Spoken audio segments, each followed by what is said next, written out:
നമസ്കാരം, എല്ലാവർക്കും പുതിയൊരു വീഡിയോയിലേക്ക് വീണ്ടും സ്വാഗതം. ഉത്തര കർണാടകയിലെ അങ്കോലക്കടുത്ത് ഷിലൂരിൽ മണ്ണിടിച്ചിൽ ട്രക്ക് ഡ്രൈവറായ അർജുൻ എന്ന് പറയുന്ന ഒരു വ്യക്തിയെ കാണാതായിരിക്കുന്നു എന്നുള്ളൊരു വാർത്ത മാധ്യമങ്ങളിലൊക്കെ വരുന്ന സമയത്ത് ആ ഒരു സമയം മുതൽ അർജുനോടൊപ്പം തന്നെ ലോക മലയാളികൾ മുഴുവൻ കേട്ടിരുന്ന ഒരു പേരാണ് അർജുൻ്റെ ലോറി ഉടമയായ മനാഫ് എന്നുള്ള ഒരു പേര്. ഒരുപക്ഷെ തൻ്റെ ഒരു തൊഴിലാളിയെ നഷ്ടപ്പെട്ടിരിക്കുന്നു എന്നതിനും അപ്പുറത്തേക്ക് തൻ്റെ ഒരു സഹോദരൻ അല്ലെങ്കിൽ തൻ്റെ വീട്ടിലെ ഒരു വ്യക്തി നഷ്ടപ്പെട്ടിരിക്കുന്നു, ആ ഒരു വ്യക്തിയെ കണ്ടെത്തണം എന്നുള്ള ഒരു വ്യഗ്രതയോടുകൂടി തന്നെയാണ് മനാഫ് അവിടെ നിന്നിട്ടുണ്ടായിരുന്നത്. ഏകദേശം 72 ദിവസങ്ങൾക്ക് ശേഷം അർജുൻ്റെ ഒരു ചേതനേറ്റ ബോഡി കിട്ടുന്നത് വരെയും രാപ്പകലില്ലാതെ തൻ്റെ എല്ലാ എഫേർട്ടും എടുത്തുകൊണ്ട് മുട്ടാത്ത വാതിലുകൾ ഉണ്ടായിരുന്നില്ല മനാഫിന് എങ്ങനെയൊക്കെ പറ്റുമോ, ഏതൊക്കെ വഴികളിലൂടെ സഞ്ചരിക്കാൻ പറ്റുമോ അതൊക്കെ ഉപയോഗിച്ചുകൊണ്ടാണ് മനാഫ് അർജുൻ്റെ ഒരു ബോഡി കണ്ടെത്തുന്നത്. ആ ഒരു സമയത്തും ഒരു സമയത്ത് കർണാടക പോലീസിനോട് പോലും തട്ടിക്കയറുന്ന ഒരു മനാഫിനെ നമുക്ക് കാണാൻ സാധിച്ചിട്ടുണ്ടായിരുന്നു. അതിനിടയ്ക്ക് അർജുൻ്റെ സഹോദരി ഒരു മീഡിയയ്ക്ക് കൊടുത്തൊരു ബൈറ്റിൽ പറയുന്നുണ്ടായിരുന്നു, അതായത് മനാഫ് ഒരു വഴിയിലൂടെ അന്വേഷണം നടത്തിയിരുന്നു, എന്നാൽ ഫാമിലി മറ്റൊരു വഴിയിലൂടെ അന്വേഷണം നടത്തുന്നു ഉണ്ടായിരുന്നു എന്നുള്ളത്. ഒരു പക്ഷേ ആ ഒരു ബൈറ്റ് കൊടുത്ത അല്ലെങ്കിൽ ആ ഒരു സമയം മുതലാണ് അർജുൻ്റെ ഫാമിലിക്ക് ഇത്രയധികം സൈബർ ബുള്ളിങ് നേരിടേണ്ടി വന്നത്.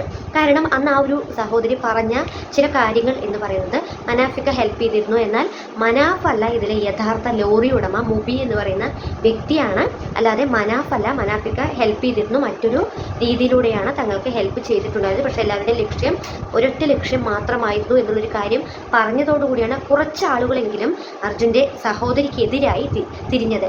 പക്ഷെ ആ ഒരു സമയത്തും മനാഫ് പറഞ്ഞൊരു കാര്യം എന്ന് പറയുന്നത്, അവരങ്ങനെ പറഞ്ഞിട്ടുണ്ടെങ്കിൽ അവരുടെ ഒരു മാനസികാവസ്ഥ അത്രയേ ഉള്ളൂ, അതിൽ എനിക്ക് പ്രശ്നമൊന്നും ഇല്ല, എനിക്ക് അവരുടെ യാതൊരു വിധത്തിലുള്ള പ്രശ്നങ്ങളോ ബുദ്ധിമുട്ടുകളോ ഒന്നുമില്ല. അർജുൻ്റെ സഹോദരി എൻ്റെ ഒരു സഹോദരി പോലെ തന്നെയാണ്, ഞാൻ അത്ര മാത്രമേ ഉദ്ദേശിക്കുന്നുള്ളൂ, അത്ര മാത്രമേ വിചാരിക്കുന്നുള്ളൂ എന്നുള്ളതാണ് പറഞ്ഞത്. പിന്നെ എവിടെ മുതലാണ് കലാപാഹ്വാനത്തിനും ഇത്തരത്തിലുള്ള മതസ്പർദ്ധ വളർത്താനുമൊക്കെ മനാഫ് ശ്രമിക്കുന്നു എന്നുള്ളത് അർജുൻ്റെ ഫാമിലി ഉന്നയിക്കപ്പെടാൻ തുടങ്ങിയത്. സത്യത്തിൽ ഈ ഒരു വീഡിയോ കൊണ്ട് ഞാൻ ഉദ്ദേശിക്കുന്നത് എവിടെ മുതലാണ് അർജുൻ്റെ ഫാമിലി മനാഫിനെതിരായി തിരിഞ്ഞത് എന്നുള്ളതിലേക്കുള്ള ചെറിയൊരു എത്തിനോട്ടം മാത്രമാണ്. അതായത് ആദ്യം തന്നെ അർജുൻ്റെ സഹോദരി ഈ ഒരു ക്ലിപ്പായിട്ട് മീഡിയാസിന് കൊടുക്കുന്നു. അതൊരു കോൺട്രവേഴ്സി എന്നുള്ള രീതിയിൽ കുറച്ചങ്ങോട്ട് പോയിക്കൊണ്ടിരിക്കുന്ന സമയത്താണ് അതിനിടയ്ക്ക് ഈ ഒരു പ്രസ് മീറ്റ് വരുന്നത്. അർജുൻ്റെ ഈ ഒരു ഫാമിലി പ്രസ് മീറ്റ് വയ്ക്കുകയും അതേ തുടർന്ന് അങ്ങോട്ടും ഇങ്ങോട്ടും പരസ്പരം പഴിചാരുന്ന ഒരു രീതിയിലേക്ക് മാറുകയും ചെയ്തു. അതൊരു പക്ഷേ മനാഫിനെതിരായി അർജുൻ്റെ ഫാമിലി പറയാൻ തുടങ്ങി. അതും അനാവശ്യമായ കാര്യമാണ്. യൂട്യൂബ് ചാനൽ തുടങ്ങി, അനാവശ്യമായ പണപ്പിരിവ് നടത്തി തൻ്റെ കുഞ്ഞിനെ പോലെ നോക്കും എന്ന് പറഞ്ഞു ഇത്തരത്തിലുള്ള സില്ലി മാറ്റേഴ്സ് കൊണ്ട് ഒരു പ്രസ് മീറ്റ് കണ്ടക്ട് ചെയ്തപ്പോൾ തന്നെ വലിയൊരു വിഭാഗം ജനങ്ങളും അർജുൻ്റെ ഫാമിലിക്ക് എതിരെയുള്ള അവരുടെ പ്രതിഷേധമാണ് രേഖപ്പെടുത്തിയത്. കാരണം ഒരു സമയത്ത് അർജുൻ്റെ ഫാമിലിയോടൊപ്പം അർജുന് വേണ്ടി അത്രത്തോളം സ്ട്രോങ് ആയി നിന്ന ഇതേ വ്യക്തികൾ തന്നെയാണ് ഇപ്പോൾ അർജുൻ്റെ ഫാമിലിക്ക് എതിരായി നിന്നിരിക്കുന്നത്. ഒരുപക്ഷെ അത് മനാഫിനെതിരായി ഇത്തരത്തിലുള്ള ചെറിയ നിസ്സാരമായ കാര്യങ്ങൾ ഉന്നയിച്ചതുകൊണ്ടാണ്, ആ ഒരു പ്രസ് മീറ്റ് വെച്ചതുകൊണ്ട് തന്നെയാണ് ഇപ്പോൾ മനാഫിനെതിരെ വന്നിരിക്കുന്ന കലാപാഹ്വാനം എന്ന് പറയുന്നത്. അതായത് BNC 192, 120 തുടങ്ങിയ വകുപ്പുകൾ പ്രകാരമാണ് ഈ ചേവായൂർ പോലീസ് കേസ് ഫയൽ ചെയ്തിരിക്കുന്നത്. അർജുൻ്റെ സഹോദരിയാണ് ഈ ഒരു പരാതി കൊടുത്തിരിക്കുന്നത്. സത്യത്തിൽ ഇതിപ്പോൾ ഒരു കലാപാഹ്വാനം അല്ലെങ്കിൽ മതസ്പർദ്ധ വളർത്തുന്നു ഇങ്ങനെയൊക്കെ പറയുന്നതിൽ എന്തർത്ഥമാണുള്ളത്?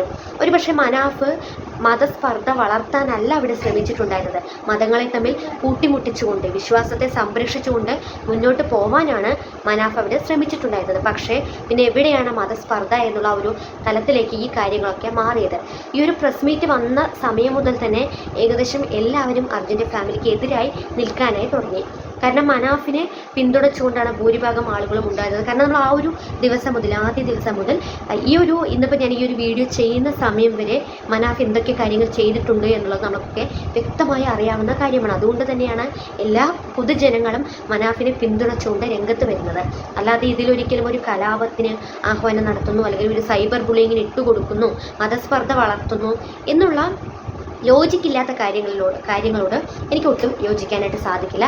എന്തായാലും ഈ ഒരു പ്രസ് മീറ്റിലൂടെ തന്നെ മനാഫിനെതിരായിട്ടുള്ള നിസ്സാര കാര്യങ്ങൾ അല്ലെങ്കിൽ ഒരിക്കലും പറയേണ്ടിയിരുന്നില്ലാത്ത കുറച്ച് കാര്യങ്ങളൊക്കെ ഈ അർജുൻ്റെ ഫാമിലി പറഞ്ഞിട്ടുണ്ടായിരുന്നു. എന്തായാലും മനാഫിനോട് ഒരിക്കലും നിങ്ങൾ നന്ദി കാണിക്കണമെന്നോ കൈകൂപ്പണമെന്നോ എന്നൊന്നും ഞാൻ പറയില്ല. പക്ഷേ മനാഫിനെ നിന്ദിക്കാതിരിക്കാമായിരുന്നു. കാരണം അർജുൻ്റെ ഫാമിലിക്കും മനാഫിനും രണ്ടുപേരും രണ്ട് വഴികളിലൂടെയായിരിക്കും സഞ്ചരിച്ചിട്ടുണ്ടാവുക. ഒരുപക്ഷെ ലക്ഷ്യം ഒന്ന് മാത്രമായിരിക്കാം. പക്ഷേ ഈ ഒരു നിമിഷം വരെയും അർജുന് കിട്ടുന്ന ആ ഒരു സമയം വരെയും ഒരുപാട് മനാഫിൻ്റെ പേരിൽ തന്നെ ഒരുപാട് കോൺട്രവേഴ്സികൾ ഉണ്ടായിരുന്നു. മനാഫ് ഇൻഷുറൻസിന് വേണ്ടിയാണ്, അല്ലാതെ അർജുൻ്റെ ബോഡി കിട്ടാനായിട്ടല്ല, ലോറി കിട്ടുന്നതിന് ഇൻഷുറൻസിന് വേണ്ടിയാണ് തുടങ്ങിയ ഒരുപാട് കാര്യങ്ങൾ പറഞ്ഞിട്ടുണ്ടായിരുന്നു. പക്ഷേ ആ സമയത്തൊന്നും മനാഫ് ഒരു അക്ഷരം പോലും, ഒരു വാക്ക് പോലും അർജുൻ്റെ ഫാമിലിക്കെതിരായി പറഞ്ഞിട്ടില്ല. ഈ നിമിഷം വരെയും മനാഫ് അങ്ങനെ പറഞ്ഞിട്ടേ ഇല്ല. കാരണം അർജുൻ്റെ ഫാമിലി എന്ന് പറയുന്നത് തൻ്റെ ഫാമിലി പോലെ തന്നെയാണ്. അങ്ങനെ ഞാനും കരുതുന്നുള്ളൂ. അവരുടെ ആ ഒരു മാനസികാവസ്ഥ അത് മാത്രമാണ് അവർ പ്രകടിപ്പിച്ചത് എന്നുള്ള കാര്യം മാത്രമേ മനാഫ് പറഞ്ഞിട്ടുള്ളൂ. ദയവ് ചെയ്ത് നിങ്ങൾ തമ്മിൽ എന്തെങ്കിലും പ്രശ്നങ്ങൾ ഉണ്ടെങ്കിൽ അത് പറഞ്ഞ് പരിഹരിക്കുക.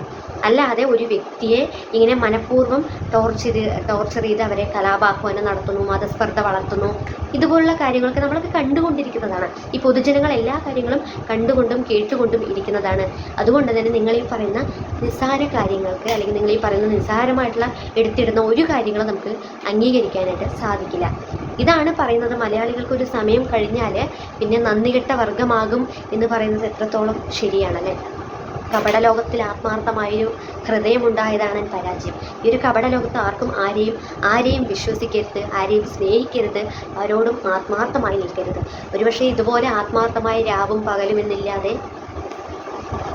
പകലുമെന്നില്ലാതെ നിന്നിട്ടുണ്ടെങ്കിൽ, അല്ലെങ്കിൽ തൻ്റെ വീട്ടിലേക്ക് പോലും വരാതെ, കുട്ടികളെ പോലും നോക്കാതെ അവിടെ ഇങ്ങനെ ഉറക്കമളച്ച് മുട്ടാത്ത വാതിലുകൾ നോക്കിക്കൊണ്ട് എവിടെയൊക്കെ ഏതെങ്കിലും ഒരു തുമ്പിലൂടെ അർജുനെ കണ്ടെത്താൻ പറ്റുമെന്നുള്ള പ്രതീക്ഷയോടെ അവിടെ നിന്ന് ആ ഒരു മനാഫ് എന്ന് പറയുന്ന വ്യക്തിക്കാണ് അവിടെയും തെറ്റിപ്പോയത്. എന്തായാലും അർജുൻ്റെ ഫാമിലിയോട് എനിക്ക് ഇത്ര മാത്രമേ പറയാനുള്ളൂ.